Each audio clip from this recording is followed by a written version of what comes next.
جن لوگوں نے اللہ کے روبرو حاضر ہونے کو جھوٹ سمجھا وہ گھاٹے میں آ گئے، یہاں تک کہ جب ان پر قیامت ناگہاں آ موجود ہوگی تو بول اٹھیں گے کہ ہائے اس کوتاہی پر افسوس ہے جو ہم نے قیامت کے بارے میں کی، اور وہ اپنے اعمال کے بوجھ اپنی پیٹھوں پر اٹھائے ہوئے ہوں گے، دیکھو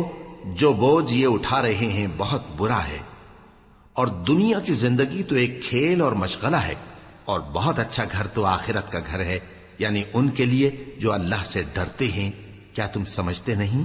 ہم کو معلوم ہے اے نبی کہ ان کافروں کی باتیں تمہیں رنج پہنچاتی ہیں،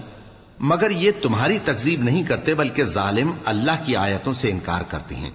اور تم سے پہلے بھی پیغمبر جھٹلائے جاتے رہے تو وہ تکذیب اور ایذا پر صبر کرتے رہے، یہاں تک کہ ان کے پاس ہماری مدد پہنچتی رہی، اور اللہ کی باتوں کو کوئی بھی بدلنے والا نہیں،